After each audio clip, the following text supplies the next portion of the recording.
Welcome along to the final of the three great tours of the 2004 season. This is the 59th running of the Vuelta España. I'm Phil Liggett, joined by Paul Sherwin. Sit back now and enjoy the highlights of what was an excellent event.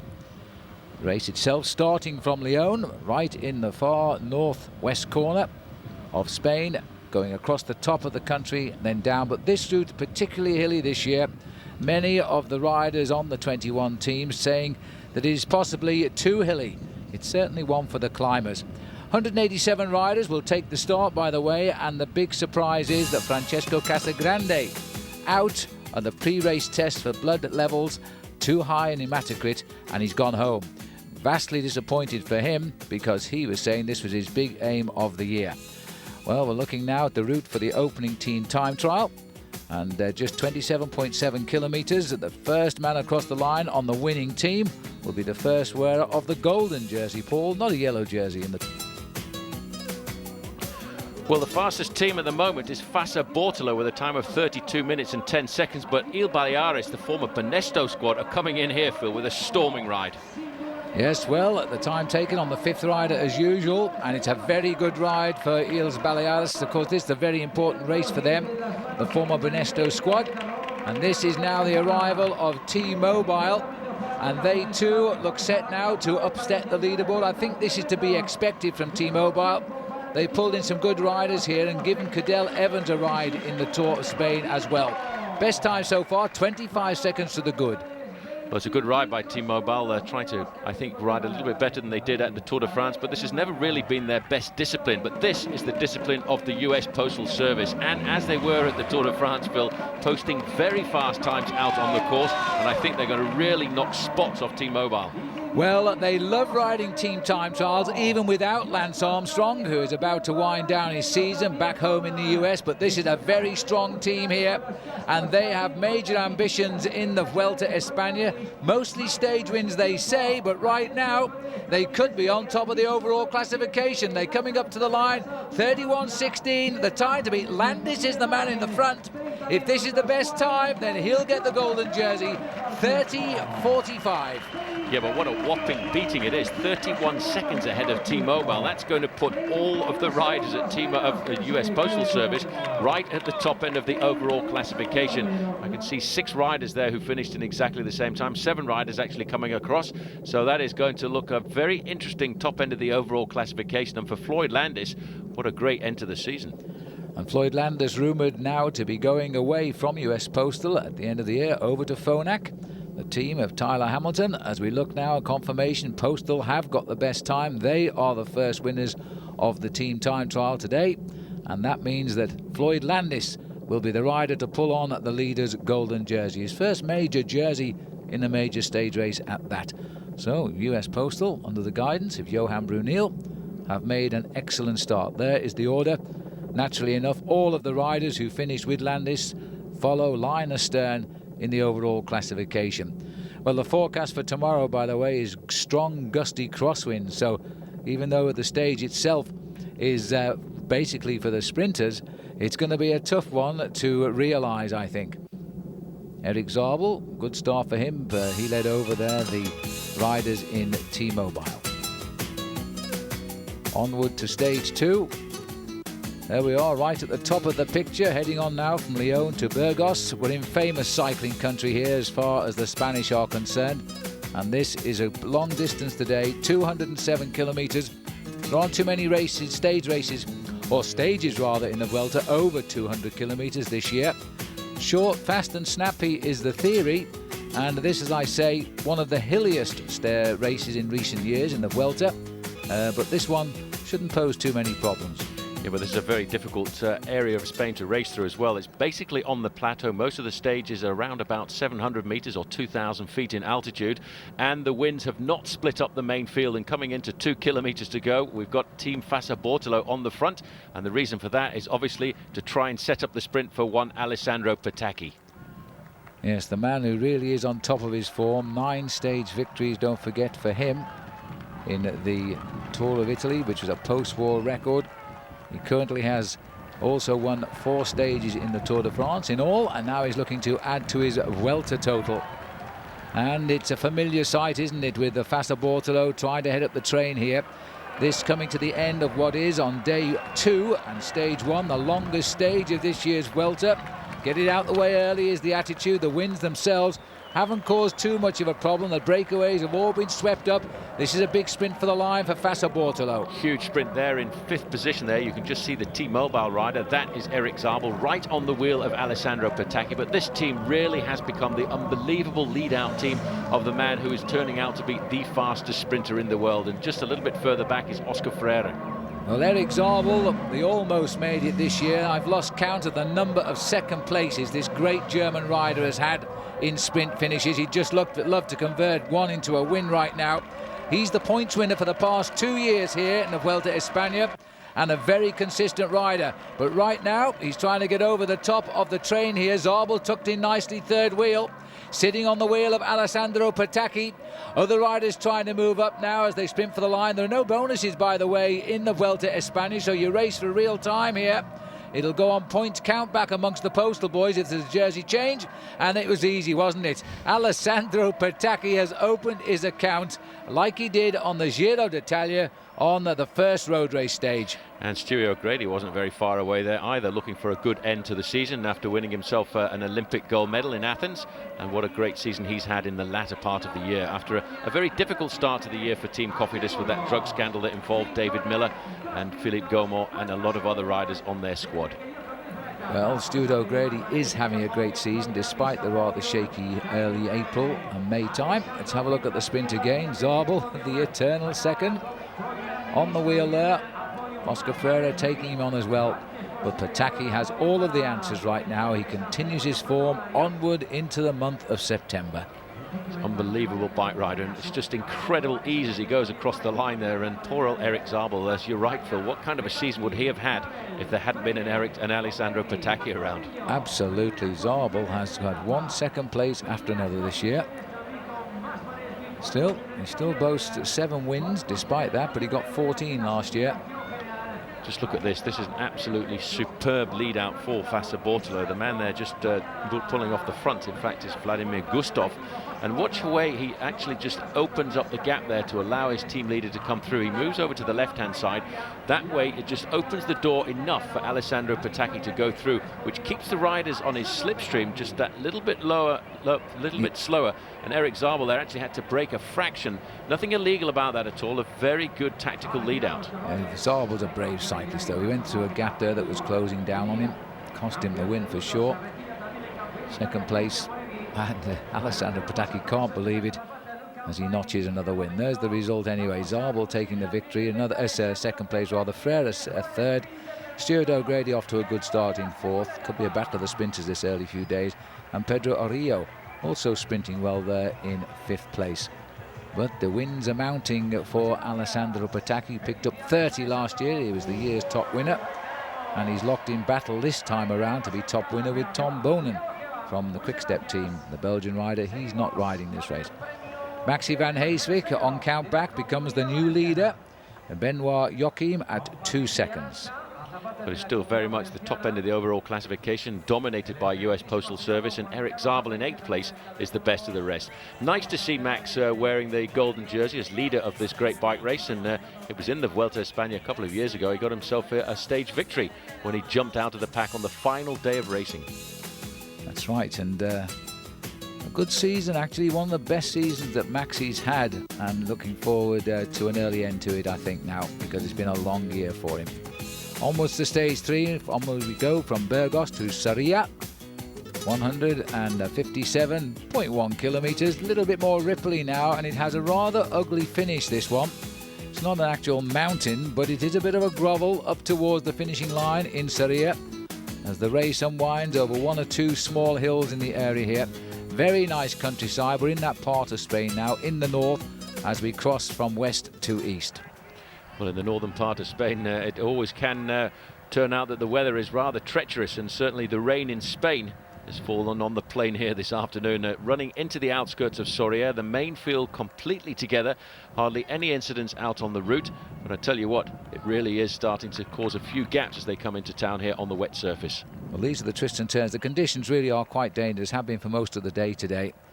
This is the part, just like in Italy at this time of the year, in the northern parts, the rain comes down. They can expect sun as they head south, and they may get some chilly conditions too when they get down to places like the Sierra Nevada. Just look at the rain on our lenses. That's Luca Paolini just off the front end of the main field, and if he can look back over his shoulders, he can see that the whole of the main field is starting to bore down upon him. I don't think as he heads into town here he's going to survive, because he's only got around about 10 bicycle lengths on the front end of the main field, which is actually starting to fragment just a little bit here, because you can see the accelerations coming into town. Well, Paolini, strong rider, but not a big winner. One win for him this year in a race in Belgium. Tell you what, the road surface here is actually causing a little bit of havoc in the main field, and you can just see the split starting to appear a little bit further back. Most of the sprinters are at the front end of the peloton, and it looks to me as if one or two riders from US Postal Service have made this split at the front. Well, this is going to be interesting, because this is a very difficult finish today. The weather is atrocious. You can tell by the gaps down there, there's people scrabbling for wheels. Interesting to see the Kelme boys have decided to try and take control of this race, because their man Alessandro Valverde has a point to prove in this race, and he's a bit unsure whether to stay with Kelme next year with the upcoming likelihood of the Pro Tour, and Kelme not part of it. Well, although it's wet on the ground, it's actually starting to see the sunshine peek through just a fraction. This looks like Isidro Nozal on the front end of the group, trying to lead out what has started to become a rather small group off the front end of the peloton. Everybody here scrambling to stay in contact. See Stuart O'Grady in the front end of this field, and as well Roberto Heras. Heras, a very clever bike rider, realizing how important it is to stay at the front end of the main field on the run into the line like this. They might well split time this, because they've got a definite split in the peloton, this little league group. They've completely destroyed the real sprinters, the pure sprinters like Petacchi. I would put people like Zabel, O'Grady, not pure sprinters these days, but they're going to have to work very, very hard to do something about this. This is Alexander Vinokourov on the front, not too far back. There was Stuart O'Grady in about 4th or 5th position. There's Oscar Freire as well over to the right. And that's Valverde gone, I think, on the left of the road. He's a good sprinter in the conditions like this, and he's being chased by Stuart O'Grady, and I think it's Denis Menchov. Valverde takes a good look to see if the effort's worth it, and it is. Valverde continues his best ever season. He gets the victory, and I think O'Grady will take second, Menchov third.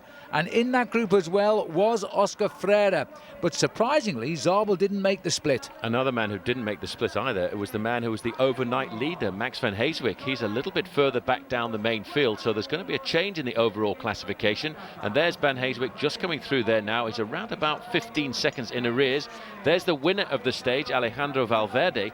But I think, Phil, we're going to see a new leader of the bike race, and more than likely it's going to come from somebody from the US Postal Service. It just depends which one of the US Postal guys was in that leading group. That's right. We'll wait for the full result, and then we'll know the answer to that. There was a couple of US Postal boys in the split paying attention.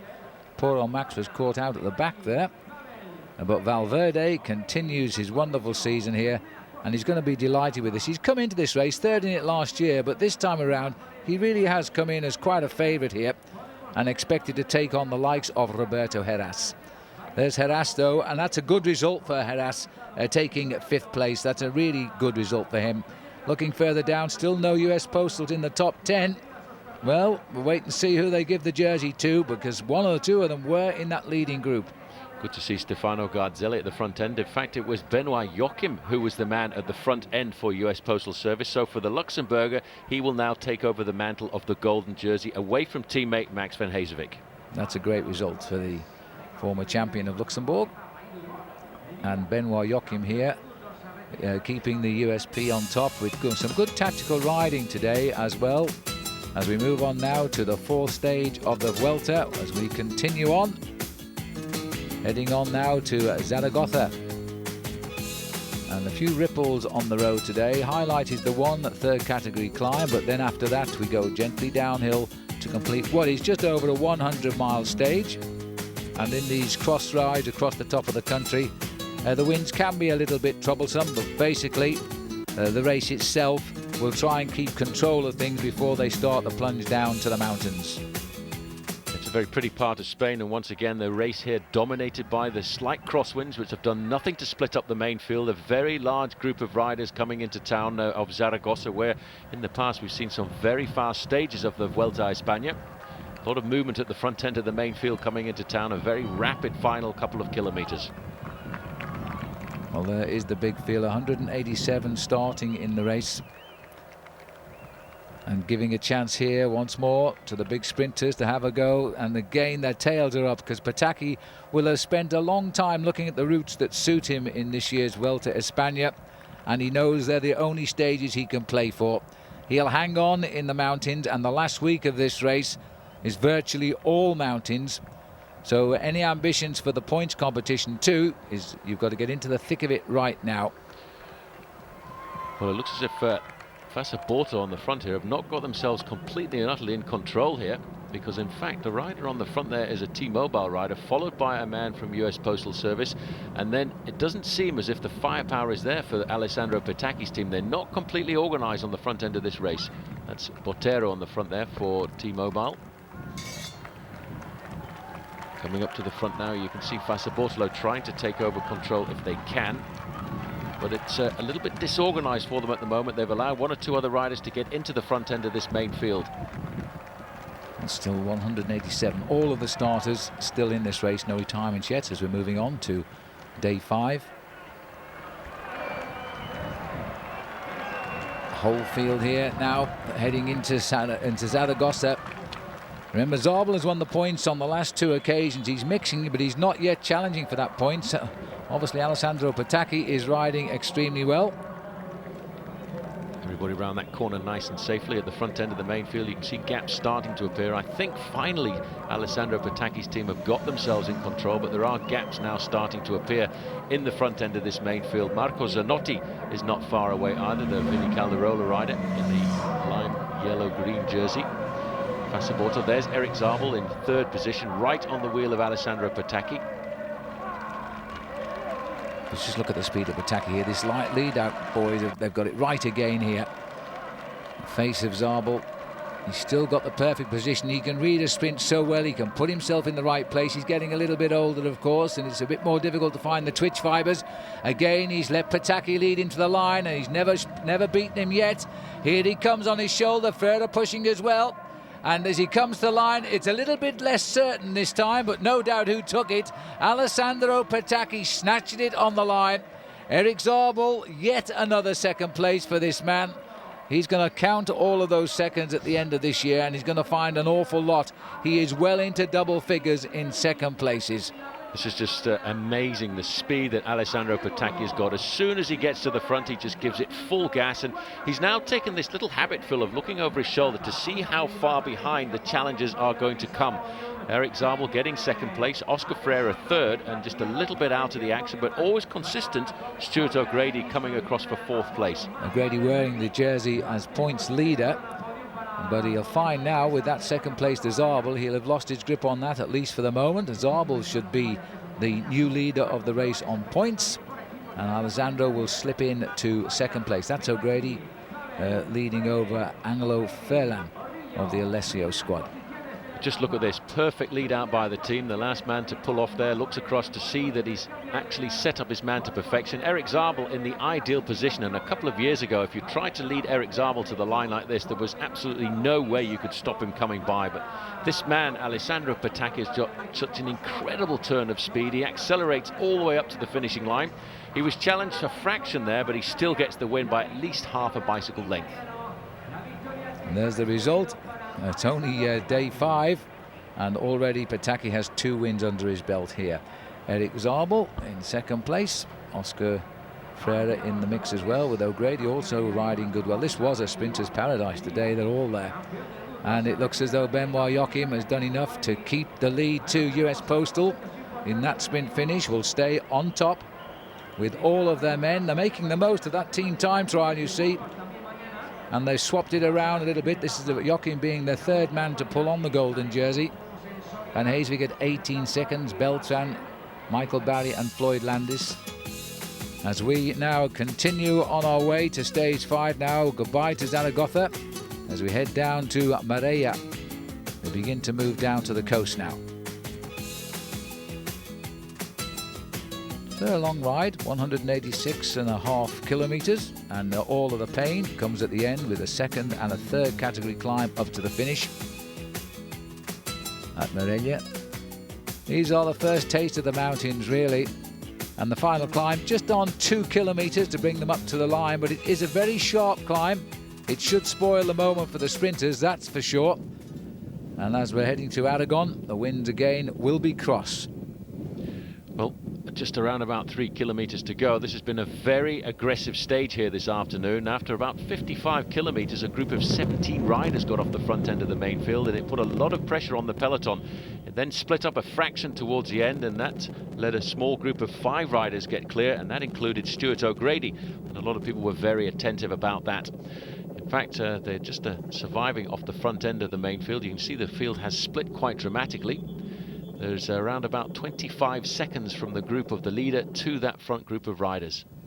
Well, there were 17 leaders today. They got out to quite a distance, but they've been slowly but surely reeled in. Sprinters aren't going to give away a day like this if they can afford it, but I'm afraid the end of this race, I think there'll be a complete reshaping at the front, and it won't be the sprinters who get their say today.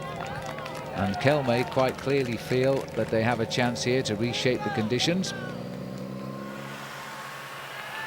Very difficult running as well, with a couple of nasty little climbs on the run into town. Just 2 kilometres left to go, and it's a rather nasty finish here. As you can see, the attacks are coming very thick and fast over the front end of the main field. Joaquin Rodriguez from Saunier Duval really giving it his best shot here, but he's not going anywhere, is he? That whole field is paying attention. It'll be hurting the back of the race, that's for sure, just now.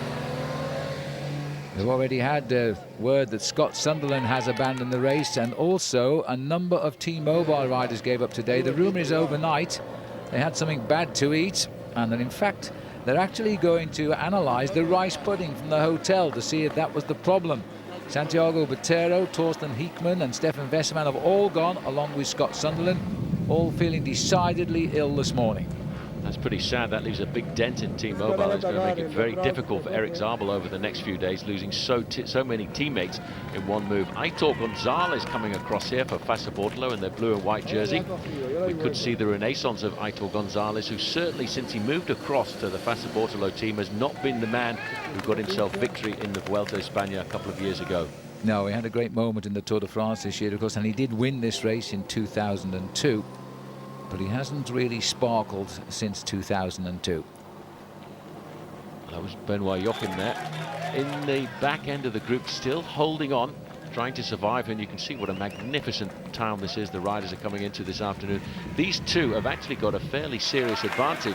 Now this looks as if this may well be... Nozal. Yep, it could be coming across here. Isidro Nozal. And he's actually trying to do the work for the rest of the team here, because I think Roberto Heras is also in this group once again. Heras is being very attentive here. We're inside now the final kilometre. The two riders just off the front there are Joaquim Rodriguez and Aitor Gonzalez. You get a chance to see how nasty this finish is here in Spain. Well, Isidro Nozal, remember him last year, he took the race lead for 16 days. He gave it away in the time trial to Roberto Heras. So what do? Well, you leave your team and you go and join the same team as Heras, and now you've got to help Heras. And it looks as though the fine, strong riding by Nozal is keeping this race almost together at least. This is an ugly little finish, isn't it now? As I say, it's not very long, but it's certainly sharp on the climb. This is Gonzalez again stamping on the pedals. He's been joined by a few more out for the dance now, though, and this looks like Denis Menchov, who's got in just behind him. Well, in fact, the rest of the group is not too far behind after. You can just see this is a move coming from Denis Menchov inside of 500 metres to go. Aitor Gonzalez has responded. He's still just about... No, he hasn't. In fact, Menchov has got a slight advantage there as they head into the last 400 metres. Well, Menchov's been pretty active in this race, and he's been looking good, and he's waited for an uphill finish in which perhaps he can do something. At 300 to go, I can't see anybody get near him. 4 wins this year, started winning back in March with the 6th stage of Paris-Nice. And the field behind don't look as though they've got quite the legs required here. At Valverde also tucked in. He is beginning to look quite a threat, but Menchov for the moment is going to be the hero of the day, and this will be a very welcome result here for the Illes Baleares team, as he can just a check over his shoulder, and then that's for me. It certainly is. This is Aitor Gonzalez trying to get himself second place, and I think he's going to go across the line there ahead of Alejandro Valverde. There are going to be some time gaps in this stage here as well, because looking down through that line, there are not very many riders in that group. There's a couple of riders from US Postal Service, but missing is the golden jersey of Benoit Joachim, so there's going to be another change in the overall classification, but I think it will still stay with US Postal Service. I think it will. That was Tricky Beltran who came in there, 8th or 9th, and he would be the next obvious candidate. And the way US Postal are just keeping the men there that matter, they are beginning to split up in the overall, but they are getting a lot of publicity out of this year's Vuelta already. And I think Beltran will be the next man on the team to take home a golden jersey. But there is the winner down there at the moment, Denny Menchov. 5 wins now to his credit this year, and that compares far and away his best ever season. He'd only ever won 1 in the same year before. But look at the time gaps here. That's almost a minute back to this group. We're looking down the length of this group here to see if we can see the golden jersey. But certainly there will be a change in the overall classification. I haven't seen Benoit Joachim just yet, but he has certainly lost more than a minute in the overall classification. But for Denny Menchov, getting his team a very good win ahead of Aitor Gonzalez and Valverde, and it was Leonardo Pipoli who came across the line there in 4th place. And as you can see, there are already some pretty serious gaps at the top end of the stage. And there it is, Tricky Beltran in 9th place, so he'll be the new leader in the overall classification. There'll also be a change in the points race, because none of the sprinters getting up there, but in fact out on the course today, O'Grady was scoring well, and he snatched back the points leader's jersey away from his arch rival, not just here but also in the Tour de France, Erik Zabel. But there's the winner of the day, 26.5 years of age, Denny Menchov. Now can add a stage win, his first ever in the Tour of Spain. He was the winner of the Tour de l'Avenir, by the way, by a single second back in 2001. And there is that confirmation. Tricky Beltran is the next leader on US Postal, but they're now beginning to get split up after the team time trial. Well, they really do seem to be sharing it around quite a lot. It's almost becoming a US Postal benefit over the first week of racing here, and they've been able to swap and change it around. Benoit Joachim actually didn't lose that much time. He's just slipped down to 28 seconds off the top end of the overall classification. On to stage number 6 now, and the end of the opening week of the Vuelta España. And again, a little bit of a return to flatter roads with a couple of humps in the middle and one near the end of this 157-kilometre ride, taking us from Castellón de la Plana, Benicarlo to Castellón de la Plana. And this now beginning to get into rugged terrain here.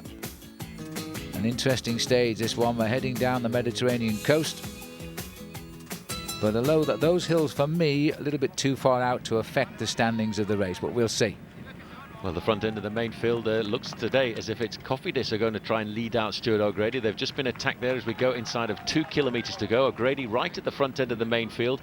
There has been a split in the main field, and once again that is really because of the weather conditions and the very tricky bit of crosswind that we had when the riders turned in from the coast just a few kilometres ago.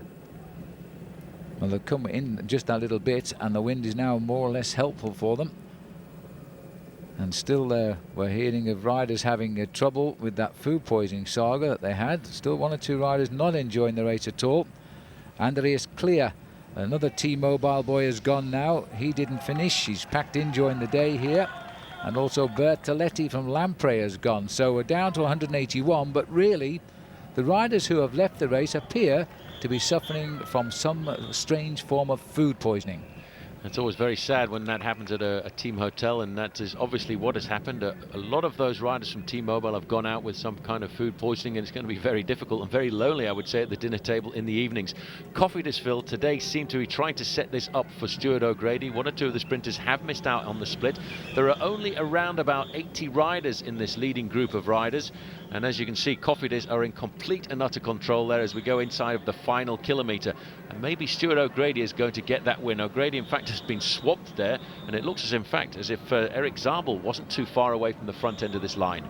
Well, one thing's for sure, Francisco Mancebo will be the new leader. Francisco Mancebo will be the new leader in the King of the Mountains. He got the final climb today. Should be enough. Now, can O'Grady take this stage? He's getting the lead out here. And if he can, he will consolidate his lead in the points as well. Tim, he's not actually wearing his Cofidis jersey, he's wearing the leader's jersey in the points classification, but right on his wheel there in third place is Erik Zabel. Oscar Freire not too far. On the left-hand side there for Quick Step Davitama, it looks very much as if this could well be Tom Boonen moving up. Well, this is an interesting race at the moment as they keep on coming up towards the line, but look at Zabel is trying again here as he goes on the right, but he's got a couple of good sprinters locked into his back wheel. O'Grady coming on the left in those unfamiliar colours of the leader of the points here, but Freire came from nowhere there and snatched it right on the line. Oscar Freire, that's his 5th win of the year. He's used to scoring a few more than that, but the win is a win. And that is what the Dutch sprinter, or rather the Spanish rider on the Dutch team wanted. Well, that was a well-timed sprint there by Oscar Freire. Poor old Erik Zabel, second again as he crosses the line, but getting himself ahead of Stuart O'Grady. Actually, that Quick Step Davitama rider was Pedro Horillo just over on the left-hand side. Erik Zabel has done it absolutely perfectly here, right down the middle of the road, but he can do nothing at all to stay ahead of the man just on his shoulder there, Oscar Freire, who gets himself win number 1 at this year's Vuelta a España. And yet another second place for Erik Zabel. It is absolutely incredible. There's always one man just a little bit quicker than him this year. O'Grady's riding very well there. Good third place for him. That'll keep O'Grady in the leader's jersey on points. Mancebo now is in the King of the Mountains jersey. But the golden jersey, I think that will stay with Beltran today. Shouldn't be any change in the overall classification as we look at the sprint just one more time. Erik Zabel led out to absolute perfection there by his team, and now he comes right down through the middle of the main field. But just look at Oscar Freire there in second position, right on the wheel, and he uses that slipstream to catapult himself up alongside. Zabel just doesn't have that speed that he had a couple of years ago, but he is such a consistent professional, and he will make sure now that he tries to stay in the top 3 or 4 places on every one of these individual stages. Because I think his goal at the end of the day, Phil, is actually to try and win the points classification here. Well, this is a great battle in these early days of the Vuelta for the points classification, and there are 4 riders in it right now. This is the overall situation, and Beltran does keep his jersey. Floyd Landis, Menchov holds 3rd. Valverde, the big danger for the overall, is 4th. And Cadel Evans, ruining the fact he was left off the team for the Tour de France, showing pretty well here at the moment. But most of his teammates, of course, have already gone home. Onwards now to stage 7 in the Vuelta a España. And 170 kilometers as we climb up the steps here. We just go inland from the coast today as we head down to Valencia. Open countryside, mountains all around the riders. They pick a pretty undulating route as they make their journey down away from Castellón. Topping out the high spot of the day, that second category climb. And so far, the US Postal Boys have made full use of that team time trial with some very, very clever riding to keep the golden jersey in-house. Alessandro Petacchi, followed there by Erik Zabel. Just behind him, you can just see nicking into the frame was Oscar Freire. These riders now charging into the outskirts of town. The team Fassa Bortolo once again getting themselves into that very habitual lead-out position now to try and launch their man into the ideal position to get himself the victory here this afternoon. And I think what he will try and do is use Guido Trenti as the last man to lead him out. You can see the speed here as we go inside of 2 kilometers has really stretched out the main field into one very long line. And again, the peloton all together. One drop out along the road today, but that's about it as they're all lining up for the finish. Who's going to bet against Petacchi winning is the big question now. He's already won in history 10 stages, the Vuelta a España, and now he's going to make it one more. Someone trying to spoil the party here on the right-hand side of the road, and well, actually they haven't got very much of a gap at all, and you can see how Fassa Bortolo have not panicked at all. They've kept the formation, they've kept as many riders to the front end of the main field as possible, and that attacker there could do nothing but put his nose into the wind, and now he has to sit up and try and get onto the back end of the main field, because just look at that acceleration, that organisation from Fassa Bortolo as we come into the final kilometre. It is absolutely amazing, and always the wide road, sharp right turn, narrows down a little bit, but the riders are used to that now as they head up towards the line. This is going to be another great sprint, I think, by Petacchi, perfectly positioned by his team yet again. The days of Cipollini has gone. Long live the new king of Italian sprinting, as he sits there waiting to fire, and again Zabel isn't very far away. as he looks there in the slipstream. Other riders moving up there too are Pedro Jarillo. He's sprinting very well for Quick-Step at the moment. But here comes the launch now as Petacchi heads for the line. And guess who's going to get second? Because it looks like Petacchi is holding off Zabel again. Can you believe that? But Erik Zabel finishes 4th time second since this race began. That's unbelievable. He gets himself into the ideal position every time he's on the wheel of Alessandro Petacchi, but he just cannot find that little bit of energy needed to go past the flying Italian who's earned himself this year the nickname in Italy of Ale Jet, a fantastic super sprinter. He really is very much reminiscent of Mario Cipollini of old. Once he gets to the front, it's like a drag strip race, and he keeps accelerating all the way up to the line, and nobody has the power to come by him at all. Well, this second place at least will have some consolation for Erik Zabel, because he's got ahead of Stuart O'Grady, so the points leaders jersey will swing back to the defending champion of the competition for the last 2 years, in fact. And Zabel will be in that white fishes and blue jersey tomorrow. That should make him easy to pick out, but doesn't seem to make any difference. It's me, it's me, it's me, but we know that. But just look at that. The radar at the side of the road has picked up the speed there of Alessandro Petacchi as he crossed the finishing line at 71 kilometers an hour. That's not far off, around about 45 miles an hour. That's unbelievable. It is, but we should see a change in the overall leadership tomorrow now, because it's the individual time trial. There are 3 time trials this year, including a mountain time trial, which is a really tough effort. But this one is 25 miles, 40 kilometers. It'll be an individual time trial. There's the stage result, though, with Petacchi again getting a win. He's now notched another stage win in the Giro d'Italia, making it now 11 wins in the Vuelta, rather. 11 wins. He has 15 in the Giro and 4 in the Tour. That's quite an honours list, isn't it? Well, you know, the last couple of days, Alessandro Petacchi was saying that he didn't actually feel very good. I think that has been put to one side here this afternoon, because he really has got the ideal lead out from his team, and he's got incredible form to finish off. And it's actually nice to see Alessandro Petacchi, because the thing, Phil, about Mario Cipollini, he used to ride the Tour of Italy and possibly the Tour de France and then pack up for the season. Petacchi is very much like Erik Zabel. He wants to be present throughout the whole of the season.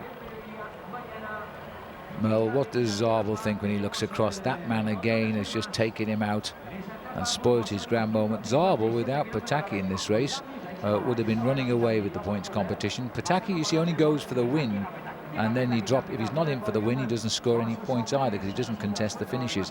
Whereas Zabel stays Mr. Consistent, and that has given him the points competition lead for the moment. Let's have a look at the overall. So Tricky Beltran takes us to the time trial, or the eve of the time trial, with Landis in second place, and Landis can ride a time trial. Denny Menchov, Valverde and Cadel Evans, the top 5. Well, there he is, Tricky Beltran, on the eve of a very important rendezvous for him. And I know Lance Armstrong has been on the phone almost every night to most of these riders, just to give them a word of warning and a word of good luck. Well, they're needed today now as we move on to stage 8. The first race of truth, of which there are 3, and that's in comparison to the Giro d'Italia, where there was only 1 very late on this year. Pretty similar to the Tour de France, when they didn't have their first time trial till the climb of Alpe d'Huez. 40 kilometers, almost exactly 25 miles, so we should see them getting in around 54 minutes, I suspect. It doesn't look as though there's too many typographical problems out on the course. There's Beltran. He will be the last man to start, and I think that's probably the first time in his life he'll have started last as leader of a major race. A very nervous moment for him. You can see he's got it right over to the middle of the cluster here for the start, and he's going to try and get up to top speed as quickly as possible. Now rolling down the starting ramp for what is going to be a very important individual time trial for him. He's locked at the start of the day here in exactly the same time as his own teammate Floyd Landis. I do have to say, I think I would give the advantage to Landis, who is a very good individual time trialist and is on great form at the end of this season. Well, Manuel Beltran continuing now underway. We'll update you with the race situation in a moment as we continue now to look at the Illes Baleares team here. This is Francisco Mancebo. First chance to see the King of the Mountains leaders colours, but that's the jersey he's wearing just now. He is being viewed as a big favourite. If he can stay near the front in the time trials, he's expected to challenge as we get down into that crucial last week of the high mountains. And the next time trial is all uphill in the Sierra Nevada, so that'll be a tough one. Here's Nozal. First rider through here at the moment is held by David Plather, 36.22, and it looks as though Nozal, who lost this race in the final time trial last year, is going to go through best time so far. Well, there is 31 seconds faster, but let's not forget that final time trial where he lost his overall lead was slightly nastily uphill. There at the 13-kilometre time check, Tyler Hamilton has gone through with the best time, just ahead of Victor Hugo Peña, and Mancebo not too far off the mark there, Phil, in 9th place, just 20 seconds in arrears. 16 minutes for 13 kilometres. Hamilton is absolutely flying here. Olympic time trial champion, and that is probably what he's telling himself throughout the pedal revs. Champions don't get beaten, maybe. He's going to give this his best shot. Ruben Plaza, not David, sorry, he's coming in now, and Ruben Plaza had the best time at 13 kilometres. That's been surpassed, but this should be the best time for the moment, because Grabsch of Germany is in 48.32. It's not going to be much of a beating, but it's going to be a beating. He crossed the line with the best time, 48.21. Yeah, but look at that average speed, 49.8 kilometres an hour. That's almost 31 miles an hour. A bit further out on the course, this is Alejandro Valverde. It'd be interesting to see how he's going to perform. He's lost about 24 seconds at the first time check. He's a great sprinter. He's a man that many people think in the future has got a good chance of winning the Vuelta a España overall. But as with many of these Spanish riders, they really need to concentrate on their aerodynamic positions to improve their time trialling ability. Well, this looks like we've got Roberto Heras here at kilometre 30, and for him, this is a very, very good time trial. Well, Roberto is not very good and not very comfortable on the individual time trials unless they're going uphill. He's going to go through there with the 7th best time. He's actually lost himself about 50 seconds there to Isidro Nozal, and that is going to be a fair beating. It's interesting that, but look at this now. Floyd Landis has toppled Hamilton off the pile by 4 seconds at 13 kilometres. Now, that is a surprise. Next year, Landis and Hamilton will be teammates on Phonak, but for the moment, Landis is attacking Hamilton's time, 16.17. Now, if he rides like that, Landis will be back in the golden jersey. He'll be the top man, but we're still waiting to see the time here of Tricky Beltran. Beltran, not one of the great individual time trialists in the world, but he actually looks very good on his machine there, nice and aerodynamic. This looks like Nozal, is it? This is Nozal coming up, and he's going to try and knock Plaza's time off the top end of the overall classification. I think he's going to certainly do that. The time to beat is 48 minutes and 21 seconds, and I think Isidro Nozal is going to go inside of 48 minutes here. Well, it is amazing, because last year he lost the Tour in the time trial. It was a hilly one, I have to admit. This is a lot flatter, and he is showing that he can ride the flat time trials quite quickly as he comes home. Best time, he's toppled the 50-kilometre mark for the average, 47.53.9. Well, that's a good time, that. Here's Tyler Hamilton coming up now, and let's see what his time is going to be at the next time check. He's got a very strange position on that machine of his, and he's going through there with the new best time at 30 kilometres, 35 minutes and 37 seconds for the Olympic time trial champion. Well, that's the way to go, and that's setting himself up for the win unless Floyd Landis maintains his rides at the checkpoint, and Landis riding extremely well. Well, there's a lot of rumours about the fact that he will be changing teams throughout the winter months to go across to ride for Team Phonak, and I'm not sure that I think that's a very wise thing to do at the moment. We've seen so many of Lance Armstrong's top men leave the team and go to ride and on their own account as team leaders, and not one of them really yet seems to have found himself an awful lot of success.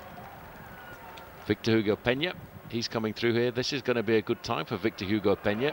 Hamilton has the best time at that point, and Peña has just gone through just 5 seconds off in a time of 35 minutes and 42 seconds.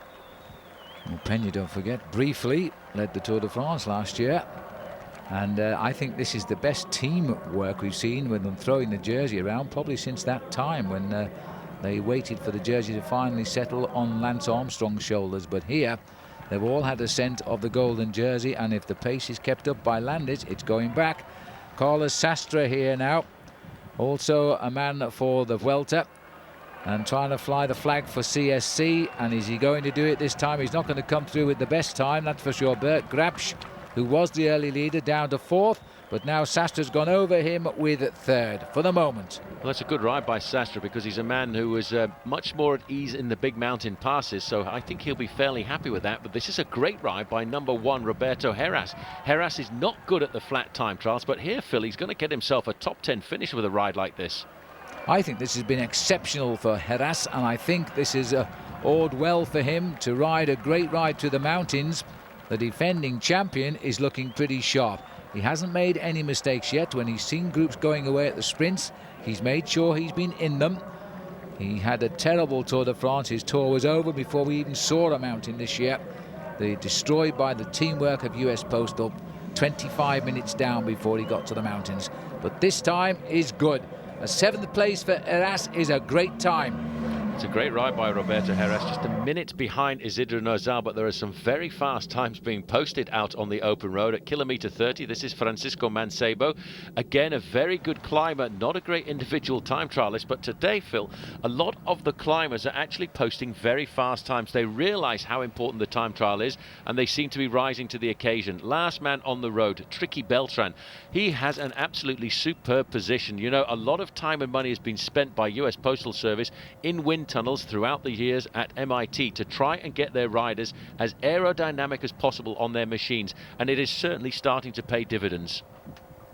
Well, as they continue here, Beltran in the yellow strip pushes on, last man to sweep up. Aitor Gonzalez, good time trialist, but compare that with the ride of Heras, and I would say that's not a good ride by Aitor. I think a little bit disappointing, but look at this. Tyler Hamilton is coming in. It's a very strange style Hamilton has. He's all over his machine. He's looking at the time of Isidro Nozal as the time to beat, 47.53, and he's going to do that with an unbelievable lashing of Isidro Nozal's time. Welcome home, the Olympic champion, Tyler Hamilton. Best time, 47.16. But we must remember that right up there, beating him at the early checks, is Floyd Landis. Well, that is a huge beating there. First at the finish line for the moment, Tyler Hamilton, 47.16, 37 seconds faster than Isidro Nozal, but there are still a number of riders from US Postal to come in. And look at this man here, Victor Hugo Peña. He's going to challenge the time here of Tyler Hamilton. It's going to be very close indeed. This man has been an individual time trial winner in the Giro d'Italia in the past. And Phil, this is going to be so close, but he's actually just gone outside the time of Hamilton. Well, that is an exceptional ride by Victor Hugo Peña, the man from Colombia who loves to fly the flag around the rest of the world for US Postal, delivers the goods when it matters, was the surprise leader of the Tour de France last year, but that is a great result. He hasn't won a race this year, but that's not his job. He's in now, 2nd place behind Hamilton, and it looks as though Landis has slowed. Well, he went out very fast indeed, but in fact he's gone through the 30-kilometre check there in just 3rd place, only 12 seconds behind Tyler Hamilton, but he does have the ability to pick it up. He may well not be too worried about the performance of Hamilton, because what's more important for him, Phil, is to finish in front of his own teammate, Manuel Beltran, who is the last man out on the road. He now looks to be that little bit more laboured. Look how far forward he's starting to sit on the saddle. He's trying to get the power into those thighs to keep that big gear ticking over. These riders are all riding here at an average of around about 31 miles an hour. And Mancebo coming in here now, still lying in 3rd place, but he's going to shortly drop behind the time of Nozal. And they should be okay. He should make a 4th place finish here. He should stay ahead of Platza. But Mancebo looking very sharp as we go down towards the mountains, and this will be seen as a great ride by Francisco. He'll just stay clear for 4th, 48.13. Just inside the 50-kilometre-an-hour average. Been a rough day for Tricky Beltran. He's worn the jersey for a while, but at least the way things are going at the moment, Landis will take it back and keep it in camp. Well, there's 16 seconds between Landis in 3rd place and Beltran in 5th place. So for the moment, the overall classification looks very much like Landis will be the new leader at the end of the day. Tyler Hamilton, though, has roared around this course, 25 miles in 47 minutes and 16 seconds. That is in excess of 31 miles an hour. Well, we expect that from the Olympic champion, don't we? It was a great ride. He came so fast in the last quarter of the Olympic Games time trial. Made tremendous ground to be the only man to climb over the Sydney champion Vyacheslav Yekimov, who was his teammate, of course, when they were both together on US Postal. This is the last Grand Tour for US Postal, and what a way to say goodbye to the sport for the sponsorship. because they have held the lead now as we halfway into the second week of the Vuelta. Landis picking his way around that corner. I tell you what, he seems to know this course absolutely perfectly, because he used all of the road there to make sure he didn't lose any impetus at all. And that, I think, is something which is very important really about a man like Johan Bruneel, because he is such a technician. He takes so much time to make sure that his riders are perfectly prepared for individual time trials. Alejandro Valverde coming in with what is going to be a very respectable time. He will go outside the time of Francisco Mancebo, but he's not going to lose that much time to Tyler Hamilton. But on a flat time trial, what this time trial is doing is projecting the projected climbers, where the men we expect to excel in the mountains, but they are all turning in an extremely good race against the watch here, which is only going to leave us with a very tight general classification. And frankly, this time trial's told us not a lot. It hasn't told us anything at all, and I'm actually quite amazed at the performances of the climbers, who are all racking themselves up in the top 10 or 15 places. Valverde crosses the line in 10th place, and again you see, look at that average speed, 49.3 kilometers an hour, but a minute and a half loss to Tyler Hamilton. This looks like Landis. It is indeed. Now let's get the clock on the screen and see how he's going. There's the time of Hamilton. It's going to be close. I don't think he can get there in about 10 seconds to the line. It looks as though Hamilton will win the stage, but Landis needs a good time now, as close as he can get to Tyler, because these two boys, once teammates and now to be teammates again next year, are split, but they're both from the USA, and it looks as though Landis is going to reclaim the golden jersey, albeit from his teammate Manuel Beltran. He still sits second as he comes up to the line. He should get there nicely, but it'll be tight. No, he's gone down to third, 47.34.8. Third place, very fast start by Landis. Lost it a little bit over the last 10 miles or so. Well, I tell you what, Manuel Beltran hasn't done a bad ride either, because he's posted some pretty good checks out on the course. He was 5th at the last time check, not too far behind his own teammate, just separated by 16 seconds. So he will have to do something very special if he's going to stay in the golden jersey this afternoon. I don't think he will be able to, but I tell you what, that really is turning out to be a very close battle between US Postal Service riders. Menchov, by the way, started out of his role here. He should have started third from the back, but he was they actually separated the two riders from US Postal. And there is Beltran. What a ride. Well, take my hat off to him there. He's had a nice carrot out on the course. We didn't see him catching on those long straight roads, but that is an excellent performance to get close to Denny Menchov, as he comes in only 26th place, which is going to be a very fine run-in for the yellow jersey.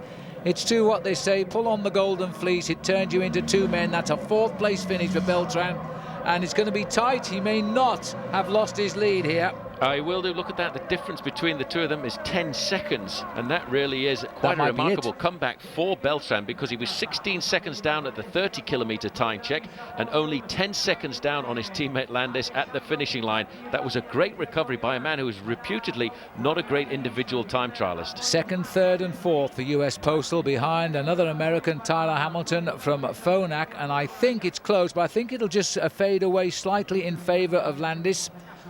There's the Phonak boy on the podium. Olympic time trial champion Tyler Hamilton takes a rather splendid trophy there.